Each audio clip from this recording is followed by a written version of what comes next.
Hello, hello. Ron Callis here, another episode of Automation Unplugged. We are here for show number 169.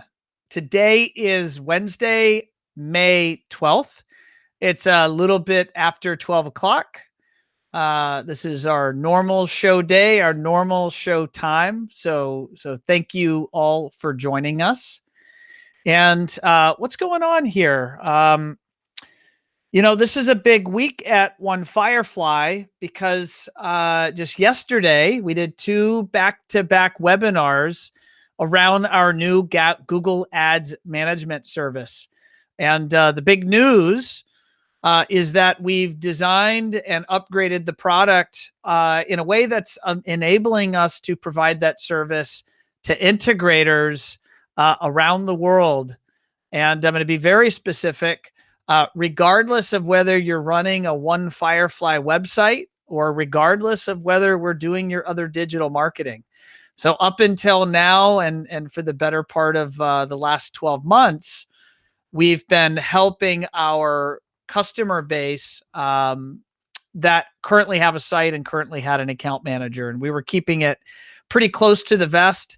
And success begets success, and we were able to grow the product and grow the team to where we now wanted to have our coming out party for the product. So that was a big deal. Stay tuned.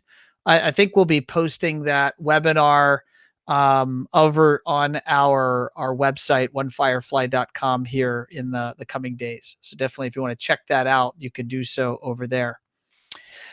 Today, we actually, you know what, before I bring in my guest, let me jump over to Facebook and make sure that we are properly coming through and that the interwebs are cooperating here. So bear with me. All right. I do see that we are coming through. And I see that we have Ted. Ted says, hey, Josh, welcome. So great to see you. And of course, Ted is referencing on Facebook. You can see the name of our guest. We have Josh Clark. He's the owner, operator, chief bottle washer over at Rely Technology. And they are an integration firm out of Lexington, Kentucky. So known Josh for a number of years now. Full disclosure, he is a One Firefly customer. And we do some, various marketing, this is and that's for Josh, including, I want to say, I'll have to check it out. I think we built Josh's website maybe a few years ago. But let me go ahead and bring in Josh, and we'll get this party started. Josh, how are you, sir? Hey, I'm great. How are you, Ron? I am super. Thanks for joining us today. Absolutely. Thanks for so why don't we get started? Maybe tell our audience where you're coming to us from. I'm based in Lexington, Kentucky. I've been here since came to UK for school back in 2003. So UK, and where are you physically? Are you at home? Are you at your office? Are you at your showroom? Yeah, I'm at it's our showroom and office in one. So I'm sitting in the conference room. And I see for those listeners on the podcast, you won't see this maybe unless you go check out the video on our Facebook page. But it looks like there's some cool art. Looks like some signage or text art behind you. What does that say?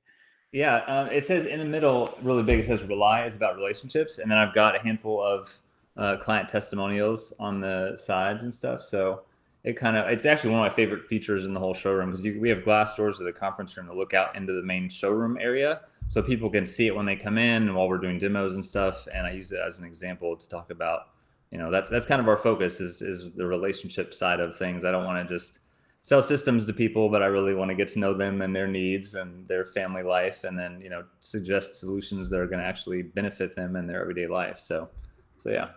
No, that's cool. I'm curious now. The creative in me is saying, well, how did you think to do that? And was this a recommendation of a designer in your show? We'll talk in the show. We'll talk more about your showroom, or was this just an idea that was inside your head? I don't remember seeing it anywhere else. I don't know how I got the idea, honestly. It's part of like the whole Relies about relationships thing.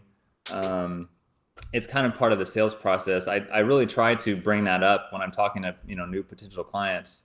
I mean, one of the testimonials, you can't see it, but one of them is from our very first client that we ever did work for back in 2008 when we started, 13 years ago. And it's just their positive testimony of working with us. And I use that as an example because I'll be sitting here with a client and they're looking at this wall of, good testimonials behind me. It's brilliant marketing. I love the idea. I love the even flat. I don't bring it up. Like they're reading that and seeing that and stuff. But I like that one because I'll bring it up and just talk about how we still, at this point, 13 years later, this customer was building their new home and we did, a bunch of stuff in their home when they were building it. And since then, obviously technology has changed in 13 years. So we've done quite a few updates and stuff over the years, new TVs now, new remotes, new amps and control system and all that stuff has changed. And now it's to the point where, I go to their house and they hug me. They want to, how are the kids, like we're talking about family and stuff. So it's like, we've gotten to know them pretty well and become friends. And so I use that as an example of, that's kind of the attitude that I try to have with every new relationship is I really want all of our clients to be like that. I don't want to just sell somebody something and that's it. I want to get to know them and build that relationship. So I think that's smart. How did you, I guess let's start here. Tell the audience a little bit about your business. What does it look like? Yeah. What type of work do you do? Maybe you've already described you've been in business for 13 years. Yeah. So we do anything involving audio, video, I'm probably like a lot of viewers, audio, video, smart home solutions, security, surveillance, everything that kind of goes with it. And it's primarily residential. We do commercial work, but it's not something I necessarily pursue right now, at least. It kind of falls in our lap from, certain like referral partners, or we might be doing work for somebody in their home and they own a business and they want us to do something for their new restaurant or something. So, but it's primarily residential.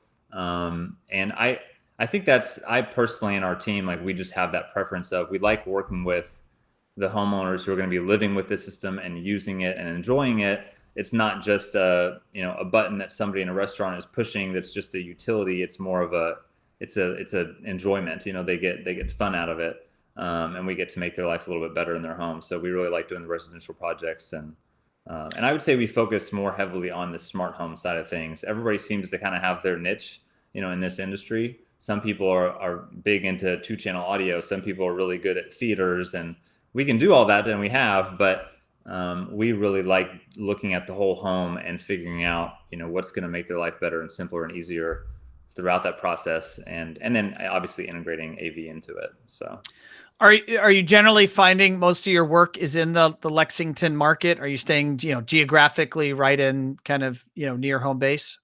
Yeah, primarily. I mean, we're central Kentucky. So there's also like Louisville is an hour from here. Cincinnati is an hour and a half from here.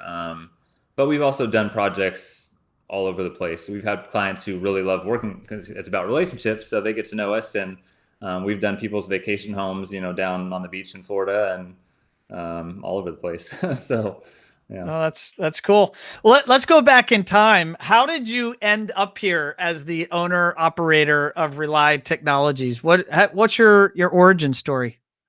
So I started the company back in 2008 with my friend John. I had just finished college and we were roommates at the time. We didn't, neither of us were married. We didn't have kids and mortgages and all the responsibility that comes along with all that stuff. So we both liked technology, and he at the time was a cable technician and, just installing stuff for the local cable company. And I was graduating and trying to figure out what I wanted to do.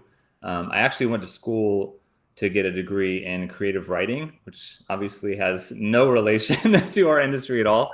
But I love writing and hope to write some books someday. So anyway, I've always kind of been the tech support person for the friends and family and building computers and messing around with AV gear and stuff like that when I was younger. And so we had kind of talked and just kind of fell into it, honestly. Just seemed, I don't know why we decided to, it just sort of seemed interesting. And at the time we did, any basic AV stuff, mounting TVs, hooking up, receivers, and computer support. We did a lot of clearing viruses off people's computers and stuff like that. Just anything we could do to make $50. We'd run a cable wire in somebody's attic if we needed to. And in the beginning, anyway, we got rid of computer support not too long after that because we didn't want to do that anymore. But yeah, we just kind of fell into it and learned as we went. And we would start with hooking up people's, basic AV stuff. And they'd be like, hey, can you hook up one of those whole house audio systems? And we'd be like, sure, we can. And, then we'd figure it out on the job and kind of self-taught, over time. And then I always say the first few years don't really count because we didn't know what we were doing. We didn't know about this industry. We didn't know how to run a business. But thankfully over time, we met the right people who kind of mentored us, whether it was about business, growth and systems development and things specifically, or this industry. And we found Cedia and got to know other people through that. So kind of figured out what we wanted the company to look like over time and went from there. So how did you know, or how did it happen that you decided the move right out of college was starting a business? Like I think about my own life experience, and all I could think about graduating school was going and getting a job. Yeah. And how did you know to not do that, but rather, hey, John, let's go start a business and, fix people's computers? Yeah. I don't know. Like I said, we kind of fell into it. I don't know why it happened exactly. I think, like I said, I think we were a little naive. We didn't really know what we were getting ourselves into at the time. What did it mean to actually own a business and grow a business? But I don't know. I've always been kind of entrepreneurial and then just interested in, I remember when I was in, high school, like reading in magazines about other, people like kids slightly older than me who had started businesses and things, and just kind of always intrigued me. And I think part of business ownership, part of the reason I like it is I don't like doing just one thing. Like if I have to, even in my own business now, like if I have to do one specific like task or part of a role for too long, I get bored with it. I like that I can, one day I'm doing sales stuff. The next day I'm looking at, financial budgets. The next day I'm working on some new marketing plan. The next day I'm working on an employee incentive program or something. It's like I like being able to do a little bit something different each day. And I think I think John is the same way. And so I think that's kind of how we decided, well, and with a creative writing degree, I mean, like I wasn't going to be a barista at Starbucks. So right. What else do you do? So. Yeah. What did you plan to do with a creative writing degree? Did you know? I did not have a plan at all. Yeah. Thank God for my parents who put me through school and listened, when I said I wanted to get a writing degree, and they went along with it and supported me. So I'm really thankful for that. I think it's worked out though. You're running a technology business. Life is worked good. Out. Yeah, it worked out. So.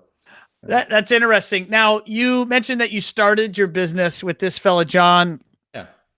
And I know that only because you and I were just talking before we went live, and there's been a recent change to that nature of that relationship. But when you started, did you guys say, well, you're going to do this and I'm going to do that? Or did you have like clearly defined roles, or over the years of your business, did you guys play different roles or parts in the business? Yeah, the roles changed over time. I mean, at first, for the first several years, it was just the two of us, before we grew and hired people and things like that. So we both kind of did everything. We would both go to every sales consultation. We would both go to every install. We just kind of both did everything because we had to. And then over time, as we grew and got a better feel for what am I good at? What is he good at? And hiring people to do certain roles in the business. We kind of narrowed our roles down to be where he kind of stepped into the sales role as this main salesperson and was for the first 10 years of the business. And I kind of focused more on the management, the business development side of the systems and the financials and the marketing and, the internal he did the customer facing stuff and I did more of the internal kind of stuff. It just sort of naturally happened. Now, you are now the sole owner operator of Rely Technologies. What was that transition like? It was interesting. John and I, we had talked a few years back, and he was I was wanting to continue to grow the company, and he was starting to kind of lose interest in it and wanting to do something different outside of this industry completely. And so over the course of 6 to 9 months. We had many conversations trying to figure out what that might look like, and eventually he exited. I bought him out at the beginning of 2019. Still good friends today, and now he does small business coaching basically now to kind of we back when we first got it started. Like I said, it was just the two of us, didn't know what we were doing for several years. We got connected with this guy who's a friend now named James, who was a small business coach. And he was the one who really helped us take it from just the two of us to a team of people running a business, an actual legitimate business. And so he really helped us to kind of have that growth. And so I think John really wants to help other people do the same thing, help people to grow their businesses, kind of take where we were and get them to the next level of whatever that looks like. So yeah, that's kind of what happened. So what I imagine going out on your own in that way, that had to be a bit scary. What were the challenges that you faced right after that transition? Yeah. I think that, I mean, it's worked out fine for both of us, but it was quite a challenge. I mean, it was a challenge for him too, starting something new, obviously after doing one thing for 10 years, but for me, it was a challenge in a different way. I definitely made my fair share of mistakes with the transition process. Mainly because John had always been the primary salesperson. And so when he left, then it's like, I knew most of our clients, but not all of them face to face. I knew their names and stuff, but they didn't have the relationship with me that they had with him in some ways, or with builders we work with and things like that. And so I hired a new guy to do who had a sales experience, to be the salesperson, thinking like, okay, I'm just going to keep doing what I've always done, and I'm going to hire somebody to do what John was doing, and we'll just kind of keep, going. The sky's the limit. And it ended up not working out with the other sales guy. He's a good guy, but we just weren't the best fit for each other. And I definitely made my own share of mistakes with, structuring it properly to be able to set him up for success. Sales can be a difficult hire. I mean, I would call that one of the more difficult hires, or at least I'm going to say, only from my own experience and from the many businesses I've worked with over the years, that can be tricky. Yeah. And I think especially when we are so relationship oriented, and we are in such, this industry is, you're not selling the simplest widgets, it's like, it's all this technology is really complex. There's a lot of, and it's not just one thing. You're selling security systems and home theaters, which are very different things, so it's challenging, I think, to get into if you don't have the real interest and knowledge already with those solutions. But yeah, it was challenging. But I think I kind of went into it thinking like, well, I'll just get somebody else to do what John was doing. I'll keep doing what I'm doing. And I never really. John asked me at one point before he exited, like, do you want to just try and like, are you really going to hire somebody, or do you just want to try and do sales? And I was like, oh, no. Like, I don't want to do sales. Like, I'm more of an introverted person. Like, sales, those are evil people. I don't want to be one of those people. Not that so much as more of like like, I'm totally happy, like, sitting at my desk, like, working all day on, like, again, the business systems and processes, the deep work, kind of, just thinking and working on those types of things, and in spreadsheets and stuff like that. And so I just kind of thought, like, I'm not an outgoing person. I'm not like salesy. Like, I can't be that kind of extroverted, like, pushy. That's sort of my mentality of what it was for a salesperson who could be successful at it. And now I recognize that's wrong, and that, anybody can be a salesperson. They have to do it their own way. So for me, how I do sales looks different than how John did them, because we're different types of people. He's more that extroverted, like, people person. I'm not.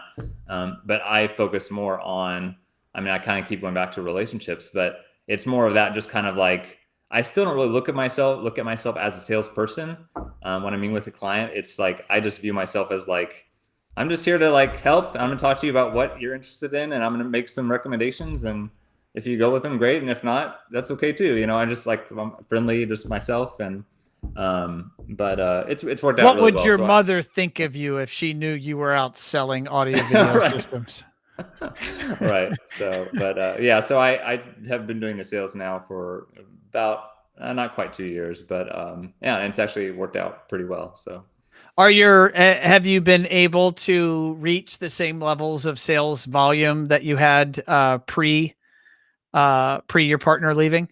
Yeah, we have. Last year despite the pandemic, like last year ended up being a really good year for us. And I think it was just 2019 was rough, but it was just, there was a lot of change that had to happen in the business. I think that I didn't anticipate with removing him from the company. Obviously he was like a vital part of it before. And so taking out somebody who's not only a salesperson, but an owner, and kind of the shifts that needed to happen, and the shifts in relationships we had that had to happen, and things like that. So it was a challenging year, but I think that I've definitely grown, and the company has grown, as a result of it in a lot of ways too. So Michael, an integrator out of the Northeast, he just wrote the word scale. So I think he's listening to this conversation and kind of pondering, your ideas and practices around scaling the business. Curious in terms of if you were offering advice to someone out there listening that is maybe thinking about or going through a partnership change, any advice, anything you would have done differently? Oh yeah. Thinking back, all right, what's maybe give us one or two takeaways. What's something you would have done differently? I mean, everybody's situation is going to be unique. So like, what if I had been the one to leave and he was the one who stayed being the primary salesperson? Like, the changes that would have had to happen would have been very different, because like, on the one hand, when he left, the salesperson was leaving. But if I left, then like, I think John would admit this, but I'm not sure if he knew how to even log into the bank account when he left. Like, because I was just always the person who did it. And we trust each other completely. We've known each other for so long that we have that trust. And so it was kind of like, all right, he's doing his thing, I'm doing my thing. Like, we just sort of worked really well together in that way. Yeah, so it's going to look different for everybody depending on the roles that the hats the person wears who's leaving. For me, I would say, regardless of what those roles are, take your time, because especially if unless the person is a silent partner or something like that, then if they have a day-to-day role in the business, there are probably going to be changes that'll have to happen that you don't anticipate. So I think we could have taken more time, made the transition easier, for me at least, if we had taken more time to kind of talk through, what is it going to look like actually, and what are the things that he does day to day that maybe I don't even think about, and how do we set up a new person in his role to be successful? I think that in some ways, like we got to the point where we didn't rush it, and we still took the better part of a year to talk through things, but I think he was excited about his new venture that he was starting, and he was starting to work on that, and I was excited about the idea of kind of like going it on my own and what that would look like. And so I think we let that excitement maybe push us to make it happen Faster than it should have needed to. Yeah. Right. But that's fair. I mean, like I said, it ended up working out pretty well for both of us in the long run. So switching gears, I don't know the time. Maybe you can share that with us. You guys built a new showroom, and you're in that showroom. You spent a handsome sum on that showroom, buying it and fitting it out. Maybe talk us through what were those logistics? When did you do that, and why did you do that? So that actually it didn't happen because John was leaving. It just happened at the same time. But we had started construction at the end of 2018, like in the fall, right as we were starting kind of his exit process. So he was completely out of the business by the time we moved in April of 2019. So we've been here for 2 years now. And yeah, I mean, we again, being in business since 2008, we basically went for, a decade without a showroom, and we just had office space and stuff, and we made it work. But yeah, it's been really helpful to have, the place to be able to show people. What's the impact? What has been the benefit to your business of having a space? And in fact, maybe describe what is in the space. What type of venues or technologies are you able to show off? We have at the front, we have our offices. So we have several offices at the front. And then at the back, it's warehouse space, which it basically was like a warehouse before. And we fit it up. So we left the back third of it or so to be warehouse space with a dock door and all that kind of stuff. And then offices are in the front. But this whole space in the middle, I'm in the conference room, but looking out, there's a couple bathrooms, but there's like there's a fully functional like living room, kitchen, like a sitting area, a theater room. So we have this whole area where I don't know. I feel like everybody kind of has to do their own thing, but for us, I don't like the showrooms that feel more like Best Buy, where there's like, here's the wall of speakers that you can pick, A, B, C, and things like that. We try to achieve the same thing while just putting the solutions into the space. So I still have like multiple different TVs and sets of speakers and things like that to use, but they also serve the purpose, of there's some speakers here in the conference room, there's some in different areas out there. So, but I wanted the space to feel more like a home, which it does very much, like in the center there, so that people could just get a feel for what is this stuff like, especially the smart home stuff.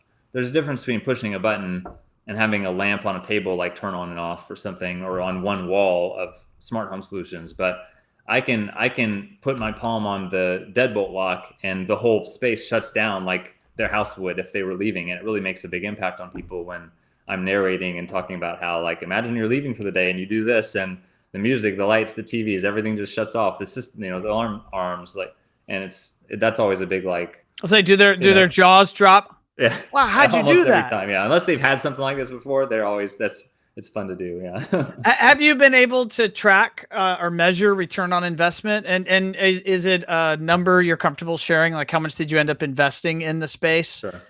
I haven't directly tracked return on investment. We spent, if you include the construction, the fit up of the space, obviously the furniture and decor and all the gear, and I mean, there's so much that goes into it. It was about $250,000 that we put into the whole thing, and some of that was kind of rolled into a mortgage, and some of it was just we had to pay for, so a bulk of it.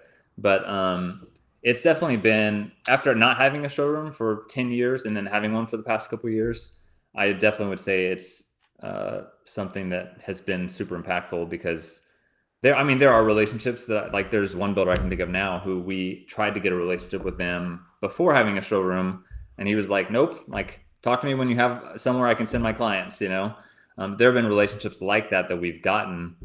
Just that one relationship this year will be a $500,000 relationship, and we wouldn't have gotten that if we didn't have, and we didn't get that before we had the showroom. So I see how it's opened the opportunity for more opportunities with relationships of potential referral sources, but also clients. Our average ticket has gone up because people spend more when they can see it, instead of before we would just kind of like look over some floor plans and put a quote together and say, you're going to be able to do all this crazy, amazing stuff.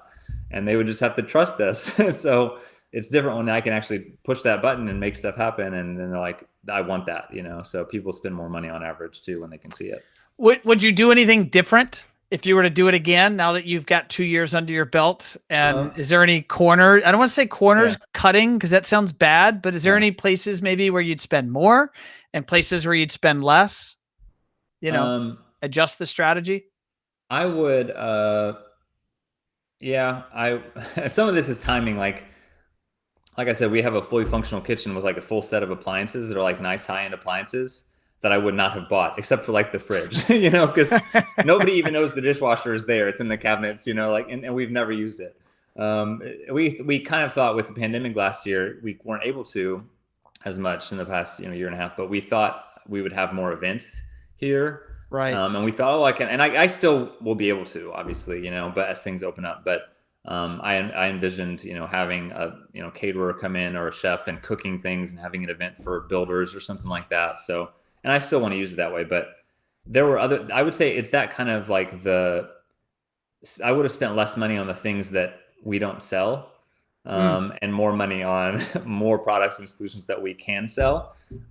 We put in a lot of solutions here, but I think that, we have, I think 4,000 square feet here. And I know that there are dealers who have like a little, 600 to 800 square foot one room that they put a lot of this stuff in, that they spend $50,000 on, and it still gets the job done. So we expanded to, and we can talk about it more, but we expanded to a second branch of the business in Charleston, South Carolina, with my brother, who worked here for many years. And we're talking now about, getting a showroom down there. And yeah, I will not spend nearly as much because I've seen how like just to get something where you can show people the solutions you have, you don't have to go and blow a bunch of money and make it some crazy amazing space. You can do it. You can make it a really impressive space in a small space, and still show off what you do. So that's the main thing I would do differently. Yeah. So Sean Sturmer, he's tuning in and he says, wine and cheese go a long way.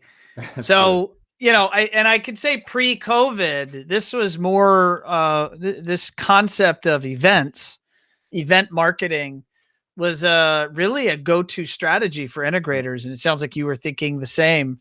Yeah. When do you see that gearing back up? You know, what's the local situation there in Lexington? And when do you think do you think events will happen in your space in 2021, or is this a beyond type thing? I think so. So here in terms of like government mandates and stuff, the local mandate is that you should still wear a mask if you're like inside, and obviously like try to stay 6 feet apart and all that kind of stuff. So I've been to plenty of events where there are a lot of people indoors, not 6 feet apart, not wearing masks and things. And most people are more relaxed about it. I know I am, but it's still kind of like attendance would probably still be less today if I tried to have an event than maybe, you know, this fall or something. So, but yeah, I still hope to do that, you know, this year sometime. And to stay on the theme of events, shows, I'm asking everyone that comes on the show, so you don't have to feel, hopefully no pressure, but are you going to go to any shows or events this year? You know, CEDIA or Infocom or ISC or any of those? Yeah, I'll definitely go to CEDIA. Yeah, for sure.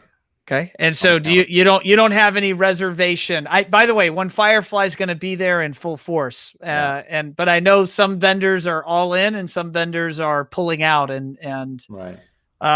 You know, it's kind of a mixed bag right now. So do you think that your peers or people, you know, will be going, you know, in other businesses or whatever? It seems like we all have to kind of put on this, like, hey, we're wearing masks, we're being safe, we're doing all that kind of thing. Like, make people feel comfortable if that's how they feel.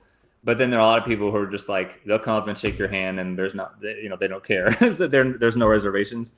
And I think so many people now have either had COVID or they've had the vaccine that it's like, okay, that's how I feel. Like, I've got the antibodies already. So, you know, hopefully I don't get it again. Like, you know, hopefully they'll protect me or something. So most people are more relaxed about it. It's funny. I'm assuming this is your partner, your former partner, John. John just posted a comment. It's pretty good to see that you guys. Yeah. He says, I exited the business right before the showroom opened, like Moses dying before entering the promised land. Yeah, that's John. That's it. He said we were, it was around December, I think, like right before he left, maybe a little earlier. We were over here one day and it was just the metal studs, you know, in a commercial space. Like, it was just the warehouse with a bunch of metal studs. And he said that we were like leaving and I was like, what do you think? And he's like, now I know how Moses felt. And I was like, okay. So that's cool. Great. Looking forward, 2021, is this going to be a good year for your business? Yeah, it definitely is. We're already pretty busy and, you know, trying to find people to hire to, get all the work done that we're planning on doing. So, well, let's touch some of the hot buttons, because I know around the country, as I'm talking to folks, most integrators are kind of super busy, maybe at peak levels of busyness, and which puts then pressure on people and hiring. Mm-hmm. How's that going for you? And are you, you know, kind of under some of the same pain that your brethren, your sisters and brothers around the country are fighting, trying to find talent? How's that going for you? Yeah, definitely. And it seemed I know other business owners, friends of mine who not from this industry, who are having problems, you know, hiring. So I think that obviously unemployment is pretty good from what I hear right now. So I think a lot of people are kind of like, well, I don't know if I really want to work and get paid just marginally more. So I mean, I get that it's difficult. But I don't know. I've thought about that a lot, and I guess my view on it is I'm looking to hire more technicians right now, and I found that the people who, you know, I've had no shows. I've had people who, you know, will schedule the interview and then not come, and you never get a reply from them. Things like that happen. And I think everybody's had some of that. But those are probably the people that you didn't want working for you anyway. So the people who are content to stay at home and pull a check, at least, I don't know, I might be wrong. I don't know, but they're usually probably not the ones you really want to come in and work anyway. So I completely agree. Any special methods or techniques you've discovered that have particularly worked, or is it the land of the unknown in terms of getting the people thing figured out? there's no like silver bullet that I found that's like, oh well, if you put it on Indeed and put this word in your posting, it'll get, nothing like that. I mean, I've tried the same thing everybody else. I'm posting job ads different places and just, trying to make it as appealing as I can. But I think that I look after doing it for 13 years, I used to look for like, okay, if I want a technician, I want somebody who was a technician at like someplace else, like doing this, had the exact experience that I'm looking for. That would be ideal. And I have hired people like that, and it's worked out. You find those people sometimes, but if you aren't coming across those types of people, then the next best thing, or really, the best thing in the long run is, regardless of experience, finding people who have a passion for this type of work, where they'll go home and spend their free time tinkering with stuff at their own house anyway, and not getting paid for it just because they love it. Those are the people who, like, if you can find somebody like that. I had a guy who just started with me at the very beginning of the year, and he's been working out great because he just really enjoys this stuff. So he's learning quicker than previous employees that I've had who just kind of looked at it as a job, but could do it.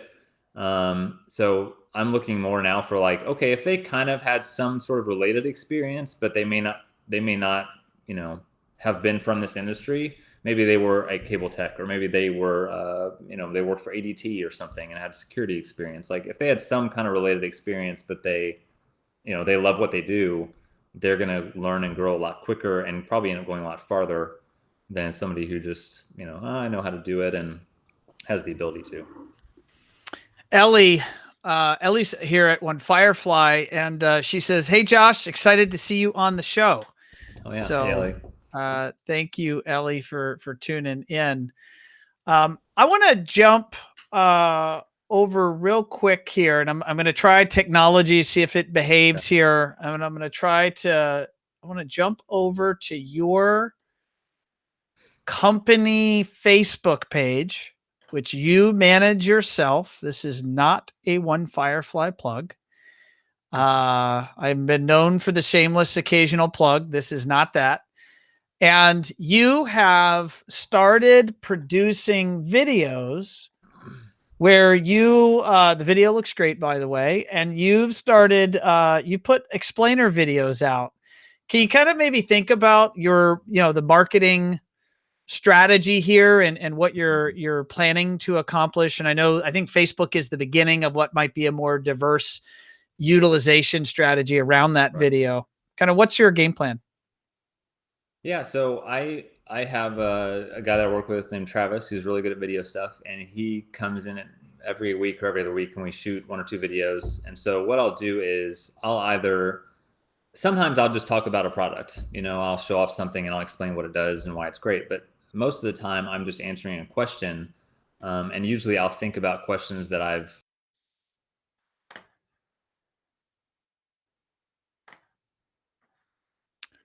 Oh, I think I messed up.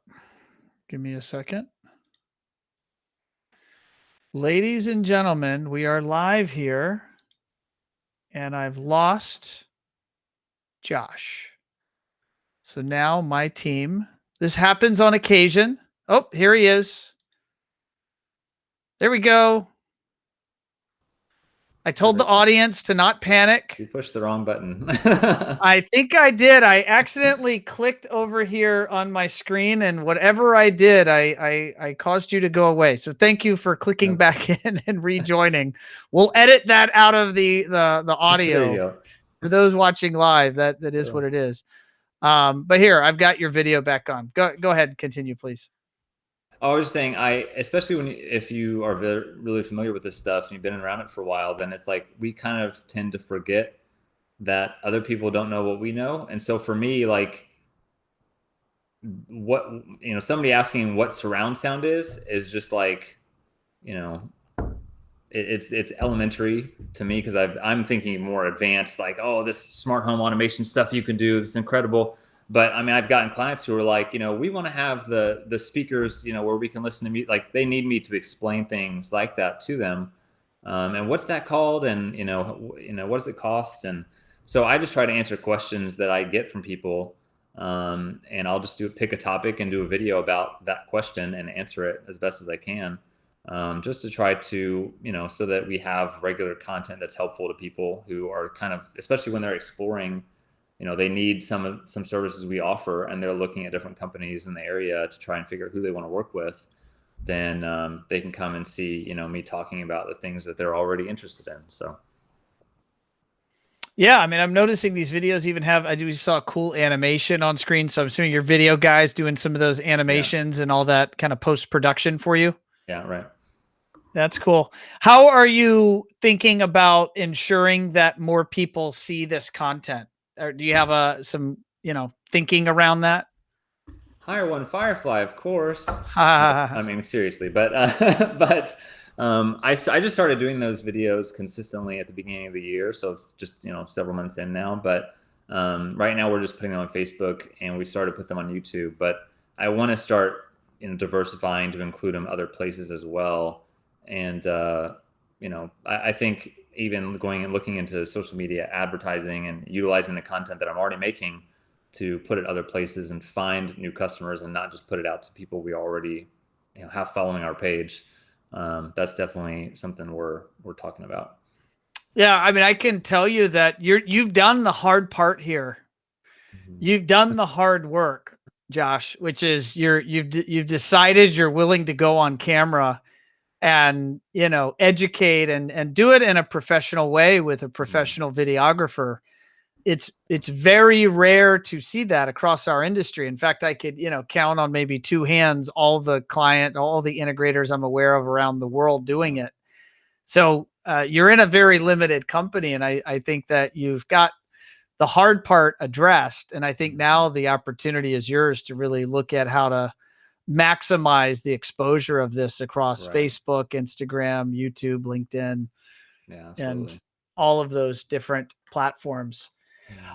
Josh, thank you for coming on the show. It's been a lot of fun having you on. And what is the best way for those that are listening or watching to get in touch with you directly? They want to learn more about you or your business. What do you recommend? They could just email me. It's josh@relytechnology.com. josh@relytechnology.com.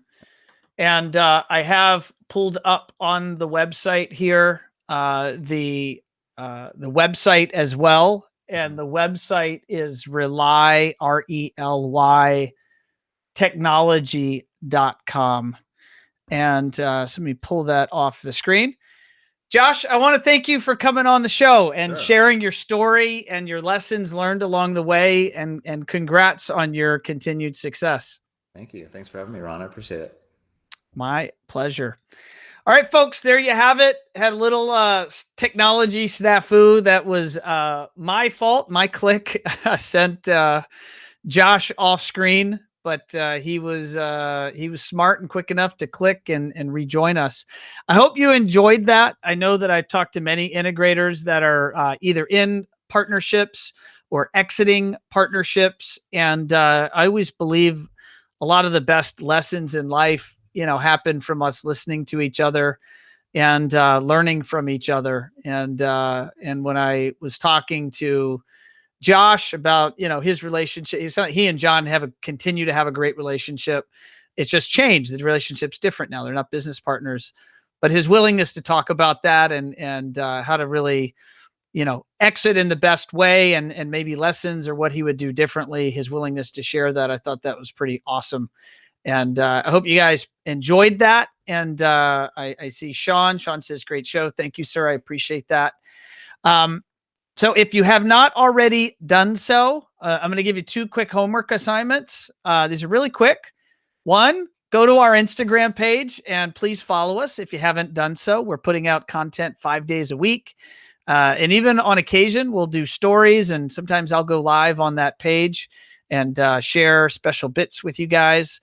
So definitely do that. Also, go to your favorite Podcast environment. I was just on with Josh before we went live, and he went on his Spotify account and he subscribed to Automation Unplugged. It might be so that he could hear himself next week on the show when the audio will drop for show 169. But please do that. And if you're so inclined, leave a review. If you like the show, leave it, say it. If you don't like the show, you can say that as well. Maybe don't say it. You might hurt my feelings. Just kidding.